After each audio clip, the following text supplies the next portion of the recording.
Hello दोस्तों, आप लोग कैसे हैं। आज का क्लास राजनीतिक शास्त्र अध्याय 2 का पहला पार्ट और दूसरा पार्ट हो गया है। तो हम लोग राजनीतिक शास्त्र जो चालू किए थे उसमें अध्याय 1 उसको हम लोग कंप्लीट कर चुके थे, और अध्याय 2 यानी अध्याय 2 इसको हम लोग पार्ट 1 और पार्ट 2 में इसका 2 क्लास कंप्लीट कर लिए हैं। आज का जो है पार्ट 3, आज क्या है पार्ट 3, अध्याय 2 का पार्ट 3 क्लास है। तो चैप्टर का नाम है सत्ता में साझेदारी की प्रणाली, कार्य प्रणाली। क्या है? सत्ता में साझेदारी की कार्य प्रणाली, यानी इसमें साझेदारी और कार्य प्रणाली के बारे में समझेंगे। तो हम लोग बिना देर किए हुए अपना क्वेश्चन की तरफ बढ़ते हैं, और क्वेश्चन क्या कर रहा है उसको समझते हैं। क्या है पहला क्वेश्चन, देखते हैं इसको 1 नंबर में। पहला क्वेश्चन में है, बिहार में नागरिक शासन व्यवस्था के कितने संस्थाएं हैं? बिहार में नागरिक शासन व्यवस्था के कितने साधन हैं? कितने साधन हैं? तो 3 संस्थाएं हैं। कितने संस्थाएं? 3 संस्थाएं। 3 संस्थाएं जो दिया हुआ है इसको हम लोग विस्तार से एक एक करके समझते हैं। तो क्वेश्चन में दिया हुआ है, बिहार में नागरिक शासन व्यवस्था के कितने संस्थाएं हैं? कितने संस्थाएं हैं यानी कितने संस्थाएं में दिया गया है, तो इसको 3 संस्थाएं हैं। कितने संस्थाएं? 3 संस्थाएं। इसको एक एक करके हम लोग समझते हैं। 3 संस्थाएं क्या क्या दिया हुआ है। तो पहला संस्थाएं जो है नगर पंचायत। क्या दिया हुआ? नगर पंचायत। नगर का जो पंचायत होता है उसको दिया हुआ है। इसका गठन 12,000 से 40,000 आबादी के बीच होता है। इसका गठन कितने होते हैं? 12,000 से 40,000 के बीच होता है। नगर पंचायत में इसका गठन होता है 12,000 से 40,000 के बीच में। इसका गठन 12,000 से 40,000 आबादी के बीच होता है। 40,000 आबादी के बीच होता है, यानी 12,000 से 40,000 आबादी के बीच होता है। दूसरा में है नगर परिषद। कौन सा? दूसरा में नगर परिषद। इसको समझते हैं। इसका गठन 2 लाख से 3 लाख आबादी के बीच होता है। इसका गठन कितना होता है? 2 लाख से 3 लाख आबादी के बीच इसका गठन होता है। किसमें होता है? नगर परिषद में। नगर परिषद में जो दिया हुआ है, तो 2 लाख से 3 लाख के बीच आबादी में इसका गठन होता है।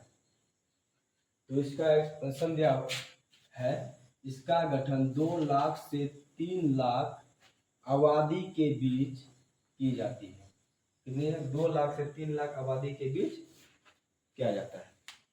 तो किसमें किया जाता है 2 लाख से 3 लाख के बीच? तो नगर परिषद में। 12,000 से 40,000 आबादी के बीच जो कहाँ पे होता है? नगर पंचायत में। अगला है क्वेश्चन में 3 नंबर, कौन में दिया हुआ है? 3 नंबर कौन समझते हैं? नगर निगम। क्या हुआ? नगर निगम। नगर निगम जो है इसका गठन 3 लाख से अधिक आबादी पर होती है। 3 लाख से अधिक आबादी पर होता है। इसका गठन होता है नगर निगम का। तो नगर निगम का जो गठन होता है 3 लाख से अधिक आबादी पर होता है। कितना? 3 लाख से अधिक आबादी पर इसका गठन होता है। तो इसमें हम लोग पहला क्वेश्चन, बिहार में नागरिक शासन व्यवस्था के कितने संस्थाएं हैं, ये पूछेगा। तो ऑब्जेक्टिव पूछेगा कितने संस्थाएं? 3 संस्थाएं। 3 संस्थाएं का नाम पूछेगा, तो नगर पंचायत, नगर परिषद, नगर निगम। इसको हम लोग विस्तार से समझ लिया। तो अगला पुनः में दिया हुआ है 2 नंबर क्वेश्चन, क्या है? नगर परिषद के कितने अंग हैं? नगर परिषद के कितने अंग हैं, इसको समझते हैं। नगर परिषद के कितने अंग हैं? तो नगर परिषद के 3 अंग हैं। कितने अंग हैं? 3 अंग हैं। वो 3 क्या क्या है? नगर परिषद समितियां, अध्यक्ष एवं उपाध्यक्ष, कार्यपालक एवं पदाधिकारी। कितने हैं? 3 हैं। तो नगर परिषद के कितने अंग हैं? 4 अंग हैं। कितने अंग हैं? 4 अंग। तो दिया हुआ है नगर परिषद के कितने अंग हैं? नगर परिषद के कितने अंग हैं? तो 4 अंग हैं। कितने अंग हैं? 4 अंग। इसको समझते हैं हम लोग। पूर्ण में दिया हुआ चारों में। तो नगर परिषद क्या है इसको समझते हैं। नगर परिषद, इसके सदस्य कमिश्नर,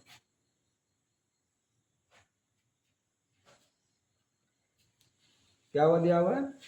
इसके सदस्य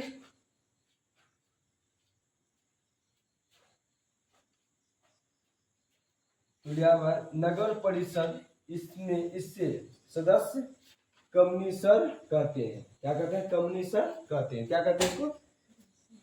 कमिश्नर कहते हैं। क्या कहते हैं? कमिश्नर कहते हैं। क्या कहते हैं? कमिश्नर कहते हैं। तो नगर परिषद, इससे सदस्य कमिश्नर कहते हैं। क्या कहते हैं? कमिश्नर कहते हैं। क्या कहते हैं इसको? कमिश्नर कहते हैं। नगर परिषद में इससे सदस्य क्या कहते हैं? कमिश्नर कहते हैं। क्या कहते हैं? कमिश्नर कहते हैं। तो नगर परिषद का इसमें क्या कहता है सदस्य को? कमिश्नर। तो अगला पॉइंट में 2 नंबर में समितियां, क्या समितियां, इसमें 3 से 6 सदस्य होता है। इसमें कितने होते हैं? 3 से 6 सदस्य होते हैं। कितने सदस्य होते हैं? 3 से 6 सदस्य होते हैं। इसे नगर परिषद नियुक्त करता है। इसे क्या कौन नियुक्त करता है? तो नगर परिषद नियुक्त करता है। कौन करता है? नगर परिषद इसको नियुक्त करता है। समझ में दोनों? 3 नंबर इसको बढ़ते हैं अध्यक्ष एवं उप अध्यक्ष। अध्यक्ष एवं उप अध्यक्ष, इसको समझते हैं। बिहार के प्रत्येक नगर परिषद में एक या एक में एक क्या है? अध्यक्ष एवं उप अध्यक्ष। बिहार उपाध्यक्ष क्या है? अध्यक्ष एवं उपाध्यक्ष। उपाध्यक्ष। तो बिहार के प्रत्येक नगर परिषद में एक अध्यक्ष और एक उपाध्यक्ष को नियुक्त करता है। एक अध्यक्ष और एक उपाध्यक्ष को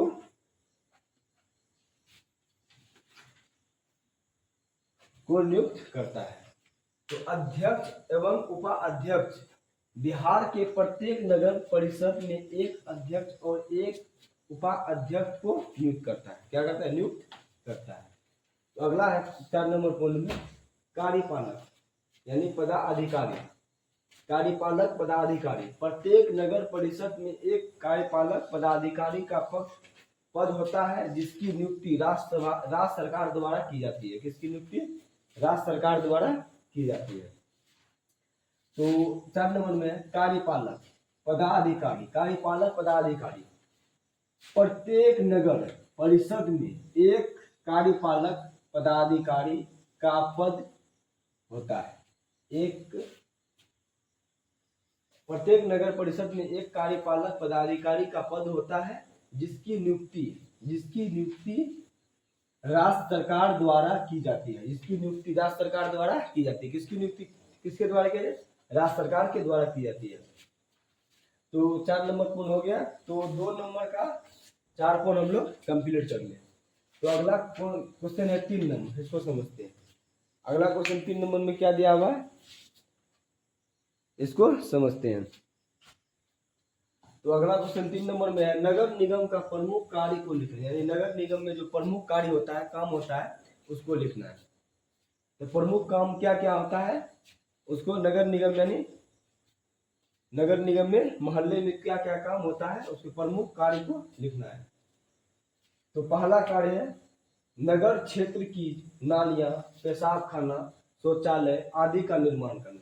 यानी नगर क्षेत्र की नालियां, पेशाब खाना, शौचालय आदि का व्यवस्था यानी निर्माण करना, ये सब चीज उपलब्ध हो, पहला नंबर में। दूसरा नंबर में नगर परिषद में कूड़ा कचरा गंदगी की सफाई करना। यानी कूड़ा कचरा एक जगह जमा नहीं करना है, उसको साफ सफाई करते ही रहना है, जिससे कि नगर निगम सुरक्षित रहे। तो कूड़ा कचरा गंदगी की सफाई करना, यानी गंदगी फैलाया हुआ नहीं हो। तो अगला पॉइंट में 3 नंबर में पीने की पानी का प्रबंध कराना। यानी पीने का पानी का प्रबंध भी कराना है। पीने का पानी का भी प्रबंध कराना है। तो अगला में मनुष्य एवं पशुओं के अस्पताल खोला गया। मनुष्य एवं पशुओं के अस्पताल खोला गया। क्या गया?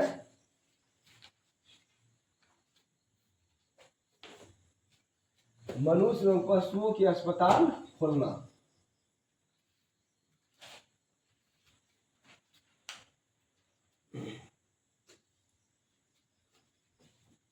क्या है? मनुष्य एवं पशुओं के अस्पताल खोलना।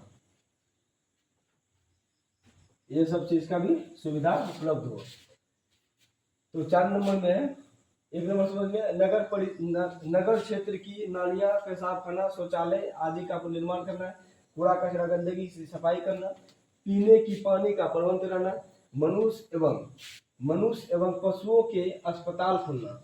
मनुष्य एवं पशुओं के अस्पताल खोलना, जिससे कि अच्छी तरह से वहां पे इलाज हो सके। तो अगला पॉइंट में 5 नंबर में, नए बाजार का निर्माण करना, यानी नए नए बाजार का भी निर्माण करना, यानी सामान उपलब्ध हो, तुरंत उपलब्ध हो। और तो अगला 6 नंबर में, आग बुझाने का प्रबंध करना, यानी तुरंत आग जो लगता है उसको भी बुझाने का प्रबंध करना है।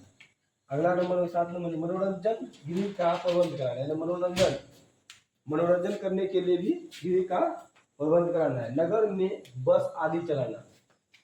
अगला नंबर है, नगर में बस आदि चलाना। नगर में बस आदि चलाना।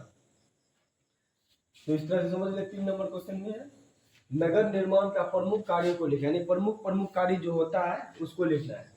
तो पहला है, नगर क्षेत्र की नालियां, पेशाब खाना, शौचालय आदि का निर्माण करना। कूड़ा कचरा गंदगी की सफाई करना। 3 नंबर, पीने की पानी का प्रबंध करना। 4 नंबर, मनुष्य एवं पशुओं के अस्पताल खोलना। 5वां नंबर, नए बाजार का निर्माण करना। 6 नंबर में, आग बुझाने का प्रबंध कराना। 7 नंबर, मनोरंजन गृह का प्रबंध कराना।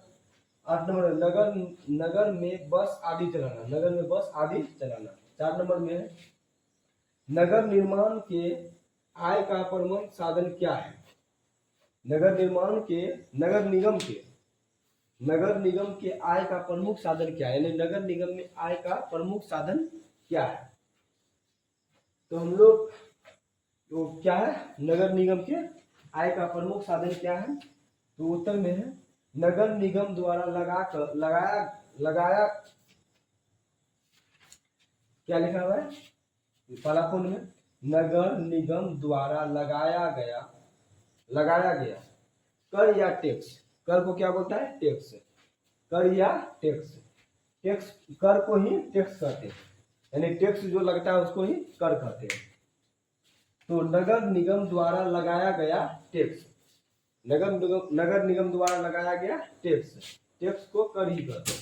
जैसे मकान पर जल टैक्स,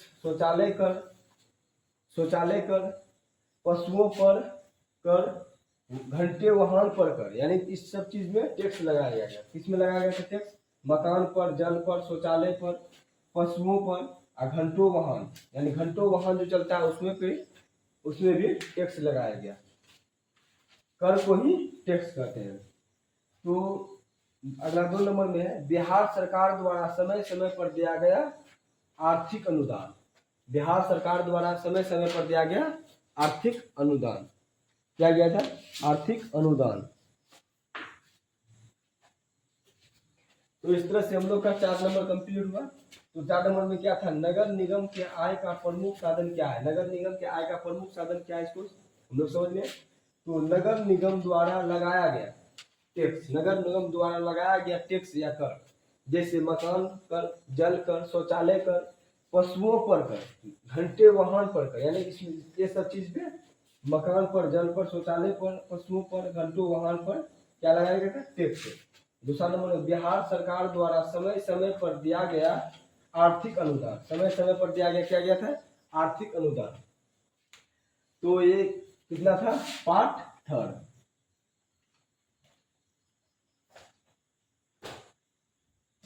और ये क्लास इसका बाकी है। क्या है? बाकी है। तो अध्याय 2 कंप्लीट हो जाएगा। तो हम लोग 1 नंबर 2 नंबर 3 नंबर 4 नंबर यहाँ तक कंप्लीट कर लिए।